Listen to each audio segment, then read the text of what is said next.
Assalamualaikum warahmatullahi wabarakatuh. Nah, adik-adik sekalian, pada hari ini kita akan membahas tentang kelanjutan pembahasan statistika subbab penyajian data. Tapi kali ini kita akan membahas tentang penyajian data dalam bentuk grafik dan diagram. Kalau sebelumnya kalian sudah membahas penyajian data dalam bentuk tabel distribusi frekuensi, nah bagaimana cara membuat grafik dan diagram? Kita simak pada video yang satu ini. Kali ini kita akan melanjutkan kepada bab statistika tentang penyajian data, terutama dalam bentuk grafik dan diagram. Nah, di sini ya, kita akan membahas tentang kegunaan penyajian data dalam bentuk grafik diagram dan macam-macam grafik dan diagram. Kegunaannya apa saja? Yang pertama, mengurangi kejenuhan melihat angka-angka. Jujur saja kalian lebih suka melihat kalau datanya berbentuk grafik yang berwarna-warni atau melihat angka-angka dalam tabel berlembar-lembar banyaknya. Nah, tentu saja ya, kita akan lebih suka melihatnya ketika dinyatakan di dalam bentuk grafik dan diagram yang berwarna-warni dan bentuknya bermacam-macam. Kemudian yang kedua, untuk mempermudah pembacaan data tanpa melihat angkanya, dari gambar atau dari grafik tersebut kita biasanya sudah mengetahui di mana nilai yang tertingginya. Biasanya ditunjukkan pada garis yang tertinggi, diagram batang yang tertinggi dan seterusnya. Yang mana yang terendahnya, selisihnya seperti apa. Kemudian grafik atau perjalanan dari data tersebut seperti bagaimana. Itu lebih mudah untuk dibaca dibandingkan dengan melihat angka-angkanya saja. Kemudian yang ketiga, memperjelas suatu persoalan. Masih sama seperti yang sebelumnya, ini juga bisa dinyatakan lebih sederhana dibandingkan dengan data berupa angka.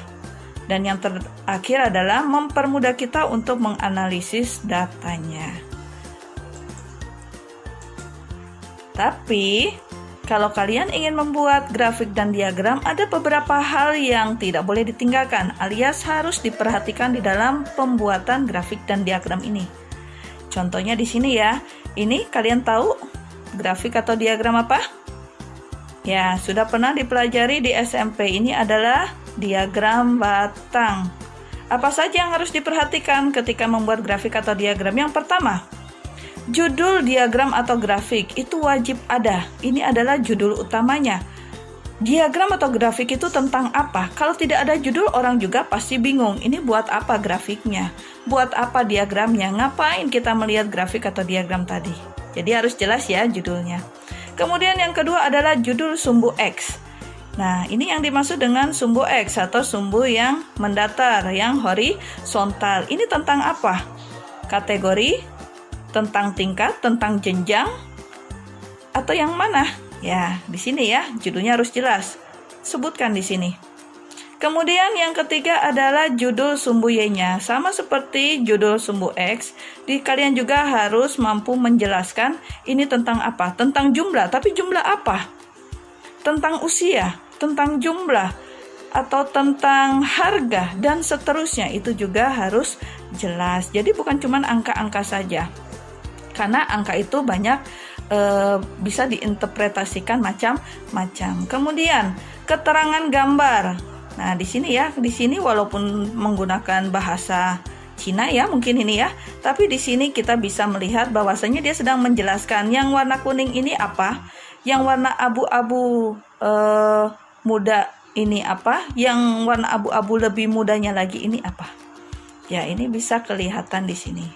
Keterangan gambar biasanya ada di samping, itu dalam bentuk series. Kemudian yang berikutnya keterangan skala. Nah, kalau misalnya skalanya itu seperti di dalam peta 1/, sekian ribu misalnya, berarti 1 cm di peta itu setara dengan sekian ribu cm di kenyataan yang sebenarnya. Itu ya, harus ada keterangan skala. Nah, buat skalanya lihat di sini. 0 ke 0,5. Dari titik pusat dari 0 ke titik yang pertama adalah 0,5. Maka dari titik pertama ke titik kedua jaraknya juga harus 0,5. Dari titik kedua ke titik ketiga juga jaraknya harus 0,5. Lihat di sini, semuanya sama. ya, berurutan, memiliki pola. Jadi nggak asal loncat saja. Walaupun di sini datanya itu 2,4, tapi yang dimunculkan di dalam diagram atau grafik bukan 2,4-nya. Di sini muncul 4,4, muncul 1,8, tapi di dalam grafik atau diagram tidak dimunculkan 1,8 di dalam sumbu Y di sini. Nah, ini yang biasanya suka masih salah dikerjakan oleh sebagian siswa. Jadi mereka biasanya hanya memindahkan nilai yang ada pada soal ke dalam bentuk grafik atau diagram, tetapi melupakan skala yang memiliki pola tertentu. Kita lanjutkan lagi. Nah, di sini kita akan melihat contoh macam-macam grafik atau diagram. Yang pertama ada diagram lambang atau piktogram. Ya, ini biasanya hanya dinyatakan dengan gambar-gambar saja. Kenapa toh 40%? Oh, ternyata yang warnanya berbeda ini cuman ada 4. Berarti satu gambar ini menyatakan berapa? Menyatakan 10%. Berarti karena di sini ada 10, di sini menyatakan 100%. Itu ya. Kemudian ada diagram lingkaran. Diagram lingkaran itu macam-macam. Bisa bentuknya seperti ini atau bisa bentuknya seperti pie yang sudah dipotong dan yang lainnya. Tapi harus dicatat, untuk membuat diagram lingkaran secara manual bukan menggunakan komputer, kalian biasanya harus membutuhkan busur derajat. Pasti semuanya sudah pernah memegang atau menggunakan yang namanya busur derajat. Pasti sudah diajarkan ya, entah di SD atau di SMP. Dan di sini kita membutuhkannya untuk membantu membuat juring-juring dari lingkaran tadi. Sedangkan nilainya dicari menggunakan frekuensi relatif. Jadi 8,2 ini untuk tahu bentuknya seperti kayak begini, ini menggunakan busur derajat. Yang 3,2 bentuknya seperti ini menggunakan busur derajat. Menggunakan apa? Derajat ya. Sedangkan nilainya menggunakan frekuensi relatif. Oke. Kemudian contoh diagram garis ya. Ini contoh oret-oretan kalau diagram garis. Ya, masih tahu ya. Perhatikan skala ketika ingin membuat grafik atau diagram. Seperti yang tadi sudah Ibu jelaskan, jarak antar titik itu harus sama di dalam sumbu X maupun sumbu Y. Dan selisih nilainya juga harus sama, jadi harus memiliki pola. Sedangkan nilai data mengikuti skala yang sudah ditetapkan. Kemudian diagram batang, contohnya tadi seperti yang sudah pernah kita bahas. Nah, catatan, jika ingin mengaplikasikan warna pada diagram batang, harus diperhatikan bahwasanya jika diagram hanya terdiri dari satu kategori, maka warnanya harus sama. Jadi nggak boleh di sini warnanya kuning, di sini abu-abu, di sini merah, di sini biru, di sini orange, di sini pink, di sininya hijau, dan yang lain-lain. Jadi warna pelangi. Nggak boleh seperti itu sebenarnya. Bu, padahal kan saya bisa Bu ngubah-ngubah warnanya. Iya, tentu saja kalian bisa, tetapi ingat, kalau datanya hanya terdiri dari satu kategori, maka warna harus sama. Misalnya jumlah siswa ya.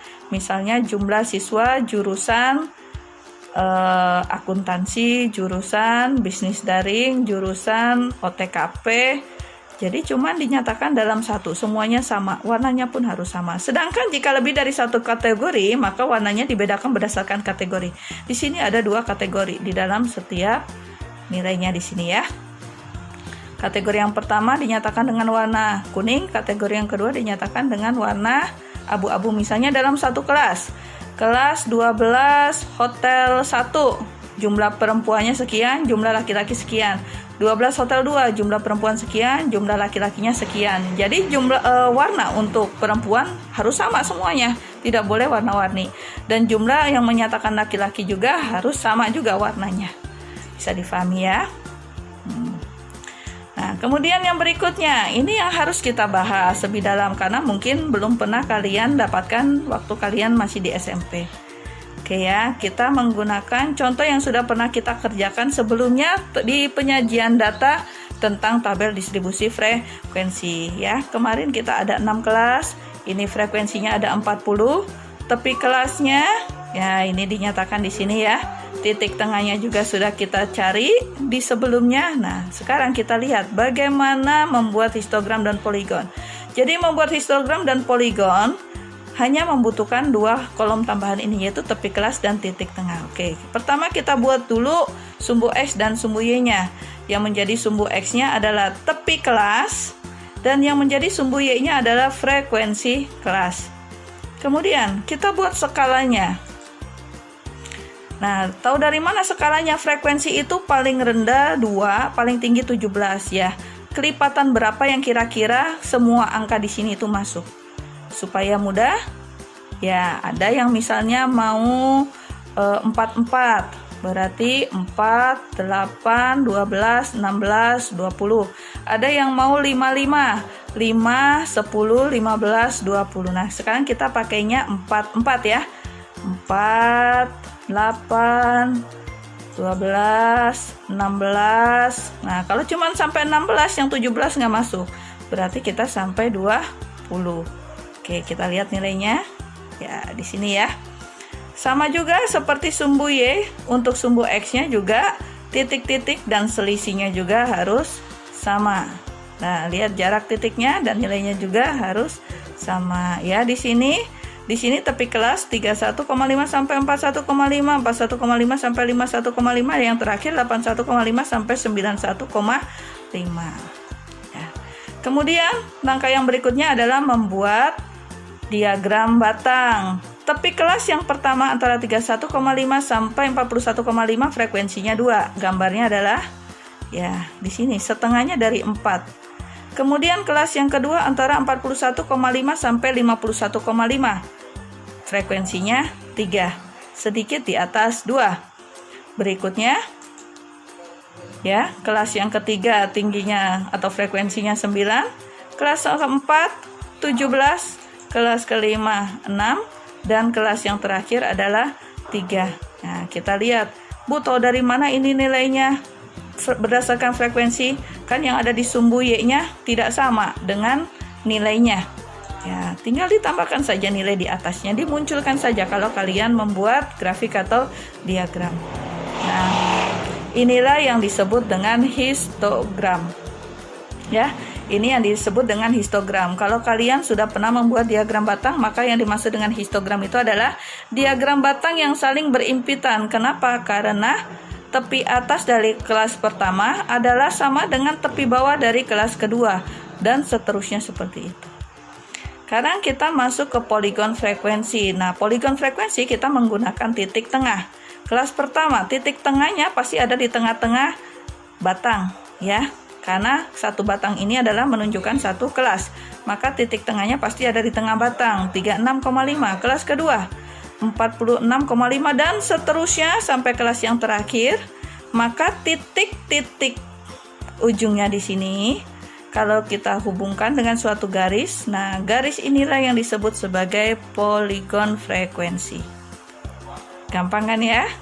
Nah, sekarang kita lanjutkan ke yang terakhir dari macam-macam kurva. Walaupun sebenarnya banyak sekali bentuk grafik dan diagram, tapi yang akan kita bahas di sini adalah terutama histogram dan kurva Ogive. Ya, kurva Ogive masih menggunakan data yang sama. Hanya saja yang dibutuhkan untuk membuat kurva Ogive adalah tepi bawah dan frekuensi kumulatif. Frekuensi kumulatif dua-duanya ya, yang kurang dari dan lebih dari sama dengan nilainya juga sudah kalian temukan di bab tentang penyajian data tabel distribusi frekuensi. Oke. Apa yang harus kita cari pertama kali? Yang pertama, buat dulu garisnya, sumbu X dan sumbu Y-nya. Sama prosesnya seperti ketika ingin membuat histogram, tentukan dulu skalanya. Karena yang menjadi sumbu Y adalah frekuensi kumulatif, bukan sekedar frekuensi, tapi FK-nya. Dan yang menjadi sumbu X-nya adalah tepi bawah. Ya, kita lihat frekuensi kumulatif terendah 0, tertinggi 40. Jadi sama seperti tadi, kalian ingin kelipatan berapa supaya semua angka yang ada di sini itu masuk di dalam skala. Mau 55, berarti kalau 55 skalanya 40 dibagi 5 ada 8 titik. Kita lihat. 1, 2, 3, 4, 5, 6, 7, 8 titik. Nilainya berapa? Berarti dari 0 ke 5, 10, 15, dan seterusnya sampai 40. Ini yang dimaksud dengan skala. Jadi nggak boleh loncat-loncat, nggak boleh dari 5 ke 8. Dari 8, karena nilainya ada 12, 15 nggak ada, jadi langsung 12. Gitu ya. Habis dari 12, langsung ke 20. Nah, kalau seperti kayak begitu kan loncat-loncat. Jaraknya berbeda. Walaupun titiknya dibedakan, tapi akan membuat orang tidak bisa melihat atau membaca data dengan baik. Jadi harus skala di sini merupakan sesuatu yang penting. Yang berikutnya adalah tepi bawah. Ya, di sini masih sama seperti yang tadi. Tepi bawahnya. Sekarang kita lihat bagaimana membuat kurva Ogive. Yang pertama adalah kurva Ogive frekuensi kumulatif kurang dari. Jika FK-nya 0, gitu ya. Jika tepi bawahnya 31,5, maka FK kurang darinya adalah 0, dinyatakan dengan titik yang berwarna biru. Jika tepi bawahnya 41,5 yang di sini, maka FK kurang darinya adalah 2. Ya, kita kira-kira di sini 2 di antara 0 dengan 5. Untuk TB atau tepi bawah 51,5, FK kurang darinya adalah 5. Ya, kita lihat di sini 51,5 dengan FK-nya 5. Ya, di sini ya ketemu titiknya. Kemudian untuk yang 61,5 14. Ya, 14 di bawah 15, 71,5 dengan 31. Ya, di sini 14. Nah, kalau ingin memunculkan nilai di sumbu Y, kecil saja, tapi jangan mengubah skala. Ya, jangan mengubah skala. Oke, yang 71,5 31 ya. Kemudian 81,5 37 dan 91,5 adalah 40. Kalau sudah ketemu titik-titiknya, tinggal kita hubungkan dengan garis. Lihat bentuknya jadi seperti ini. Ini adalah kurva Ogive naik atau frekuensi kumulatif kurang dari. Nah, dengan cara yang sama kita akan membuat yang Ogive turun atau FK lebih dari sama dengan, berarti 31,5, FK lebih darinya berarti 40, berarti 31,5 dengan 40. Kemudian 41,5 dengan 38 dengan 38, maka akan didapatkan ya seperti ini. Ya, silakan dilihat. Ya, kemudian 51,5 dengan 35, 61,5 dengan 26 dan seterusnya. Kemudian ditarik garis, maka akan kelihatan ini FK kurang dari dan ini adalah FK lebih dari. Bagaimana? Bisa dipahami? Nah, setelah ini kalian akan ada latihan untuk mengerjakan grafik dan diagram di buku masing-masing. Kalau di komputer sih semuanya bisa ya, dan pasti benar karena pakai komputer. Tetapi untuk memahami apa yang dihasilkan oleh komputer berupa grafik dan diagram, tentu saja kalian harus bisa membuatnya secara manual terlebih dahulu. Oke, kita lanjutkan ya untuk pertemuan yang selanjutnya. Terima kasih. Nah, bagaimana pembahasannya? Mudah kan? Jangan ketinggalan pembahasan di sesi berikutnya ya. Terima kasih atas perhatian kalian dan kerjasamanya. Wassalamualaikum warahmatullahi wabarakatuh.